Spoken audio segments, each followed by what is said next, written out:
महाकुंभ मेले में सामूहिक भोज।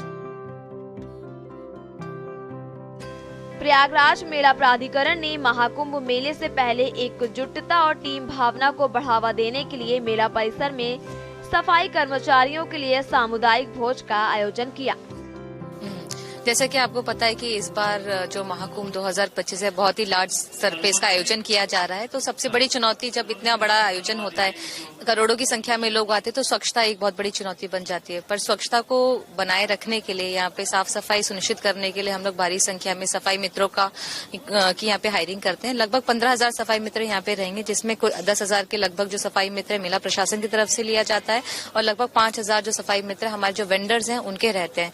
तो उन सब की यहाँ पे उनका वेलकम करने के लिए यहाँ पे जो मेला प्रशासन में उनको एक परिवार की तरह उनका यहाँ पे स्वागत करने के लिए हम लोग ये सामूहिक जो भोज हो रहा है उसका आयोजन कर रहे हैं।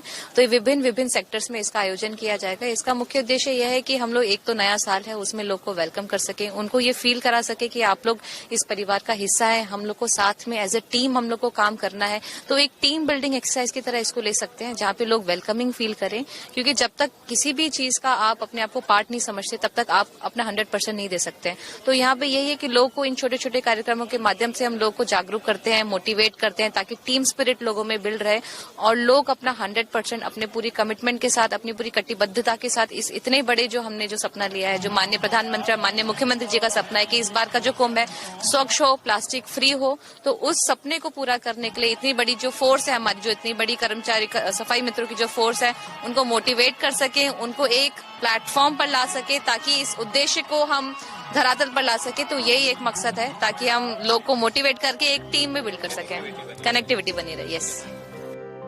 सफाई कर्मचारियों ने खुशी और आभार जताते हुए कहा कि वे इस विशाल धार्मिक आयोजन के दौरान पूरे समर्पण के साथ काम करेंगे। कर्मचारियों ने बताया कि अधिकारियों ने उन्हें उनकी जरूरतों का पूरा ध्यान रखने का भरोसा दिया है। बता दें कि मुख्यमंत्री योगी आदित्यनाथ ने हाल ही में प्रयागराज के लोगों से महाकुंभ के दौरान स्वच्छता और मेहमान नवाजी का बेहतरीन उदाहरण पेश करने की अपील की थी। उन्होंने कहा था कि इस बार उन्हें 2019 के अर्धकुंभ की तुलना में अच्छा मौका मिल रहा है। सर ये यहाँ हो गए हमको तीसरी बार आते हुए। का कार्यक्रम जहाँ शामिल हुए थे, कैसा लगा? बहुत अच्छा लगा। अधिकारी क्या बात कर रहे हैं? बहुत अच्छा समझाया, बताया, कहा और कि बहुत अच्छा लगा, बहुत अच्छी तरह से काम करना, यही सब चीजों के लिए ध्यान रखना। खुद मतलब जब करोगे तो तुम्हारे लिए प्रभाव पड़ेगा, यही सब चीजों के लिए बोला था। तो कुंभ मेले में काम करके कैसा लग रहा है आपको? बहुत अच्छा लग रहा है, बहुत। फतेहपुर जिला। फतेहपुर से जी, मेरा नाम भूपेंद्र है और मैं फतेहपुर डिस्ट्रिक्ट के गाजीपुर ग्राम से और प्रयागराज जनपद पर आया हूँ। माँ गंगा के घाट पर मुझे सेवा करने का अवसर मिला, तो इट इज अवर प्लेजर कि ये हमारा सौभाग्य है कि हमें यहाँ पर हाउस कीपिंग का काम करने को मिला, साफ सफाई काम करने मिला। तो मैं माननीय मुख्यमंत्री, उत्तर प्रदेश के यशस्वी मुख्यमंत्री योगी आदित्यनाथ जी को आश्वासन दिलाना चाहता हूँ कि we are with you, our all team with you. हमारी पूरी टीम आपको आश्वासन दिलाती कि हम लोग पूरी तन मन धन और निष्ठा और भाव के साथ यहाँ पर साफ सफाई का काम करेंगे। और इसी बात के साथ मैं अपनी वाणी को विराम देना चाहता हूँ। अधिकारियों से, माननीय जिलाधिकारी महोदय से हमारी वार्तालाप हुई। उन्होंने हमें आश्वासन दिया कि गवर्नमेंट के द्वारा जो भी आने वाली योजनाएं हैं, फैकल्टीज हैं, सारी सुख सुविधाएं आपको मिली जाएंगी और प्रेजेंट में हमें मिल ही रही हैं। जैसे हमें रहने के लिए सैनिटेशन कॉलोनी मिल रही है, हमारे साथ आए हुए बच्चों को उनके शिक्षा के लिए विद्यालय की व्यवस्था, जल की व्यवस्था, सुरक्षित जमीन की व्यवस्था, ये सारी सुख सुविधाएं हमने मिल रही हैं। और जिलाधिकारी ने आश्वासन दिया कि इसके बाद भी आने वाली जो सुविधाएं हैं उनकी लिस्ट में आपको सम्मिलित किया जाएगा। राजकुमार। राजकुमार जी, कब से आप यहाँ कर रहे हैं? कहाँ के रहने वाले? फतेहपुर डिस्ट्रिक्ट से। कब आए थे यहाँ? तो 27 तारीख को आ गए। अच्छा, आज अधिकारियों के साथ में आप लोगों ने बातचीत की, उन्होंने आप लोगों के साथ भोजन किया, कैसा लगा? अच्छा लगा। क्या कहेंगे प्रयागराज के बारे में? अच्छा लगा, हम लोगों को बहुत बढ़िया हमारे लिए किया, सभी लोग के लिए, सभी भाई लोग के लिए अच्छा किया। हमारी तरफ से सभी हाथ जोड़ के अच्छा रहे सभी लोग को। पहली बार जंक्शन पर कोरस कमांडो। आतंकी पुन्नू की गीदड़ भपकी के बाद प्रयागराज जंक्शन पर पहली बार कोरस कमांडो तैनात किए गए हैं। आरपीएफ के महानिरीक्षक अमीय नंदन सिन्हा ने जंक्शन पर सुरक्षा व्यवस्था का जायजा लिया। आईजी आरपीएफ ने निरीक्षण के दौरान स्टेशन के सभी प्रवेश द्वार, platform, foot over bridge, city side और सिविल लाइंस साइड की व्यवस्थाओं को परखा। जंक्शन पर 1100 आरपीएफ कर्मियों की तैनात किया गया।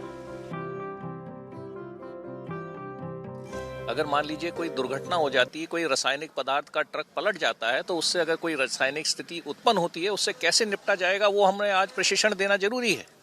ठीक है, जब हमारे इतने ऊंचे स्तर का महाकुंभ का आयोजन हो रहा है, कोई भी ऐसी आपदा ना हो जिस पर हमारी नजर ना रहे। हाँ, संभावना बहुत कम है, बहुत ही कम है, पर तैयारी पूरी होनी चाहिए। और राज्य आपदा प्रबंधन प्राधिकरण का यही उद्देश्य है कि हर आपदा के प्रति इस महाकुंभ क्षेत्र को बिल्कुल सेफ रखा जाए, सुरक्षित रखा। इसके लिए जो टारगेट ऑडियंस है वो 3 तरह के एक्चुअली समूह हैं, जिसमें कि जो डिसीजंस मेकर्स होते हैं, जैसे आपके डिस्ट्रिक्ट कलेक्टर हो गए, आपके एसडीएम हो गए, तहसीलदार हो गए, जो कि ग्राउंड पे रहते हैं। तो ऐसे लोग, साथ में जो रिस्पांस फोर्सेज होती हैं, जैसे कि आपका लोकल पुलिस हो गया, फायर फाइटर्स हो गए आपके, और साथ में एनडीआरएफ, एसडीआरएफ, ये रिस्पांस फोर्सेज हो गए। एंड तीसरा ग्रुप है आपका जो मेडिकल डॉक्टर्स का है या पैरामेडिक स्टाफ्स का है।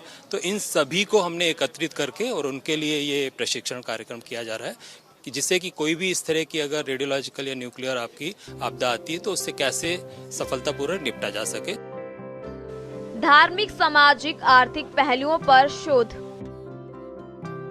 बता दें कि महाकुंभ मेले के दौरान शोध के क्षेत्र में भी नए आयाम स्थापित होंगे। संगम जल मौसम आयोजन के धार्मिक, सामाजिक, आर्थिक समेत अन्य पहलुओं पर अध्ययन होंगे। साथ ही डाटाबेस तैयार किए जाएंगे। इसके लिए मेला प्रशासन और संस्थाओं के बीच समझौते हुए हैं। कूड़े और उसके दुष्प्रभाव पर बेंगलुरु विश्वविद्यालय अध्ययन कर रहा है। मेला क्षेत्र के निकलने वाले कचरे और सीवेज के अलावा उनके निस्तारण की व्यवस्था का हिसाब रखा जाएगा। क्षेत्र के अलावा आसपास के मोहल्ले में इनके पड़ने वाले दुष्प्रभाव और बचाव के किए गए उपायों का भी लेखा जोखा तैयार होगा। इस पर बेंगलुरु विश्वविद्यालय अध्ययन करेगा। दरअसल मेला प्रशासन विश्वविद्यालय के पर्यावरण विज्ञान विभाग के साथ समझौता हुआ है। स्पेशल डेस्क के न्यूज़ इंडिया।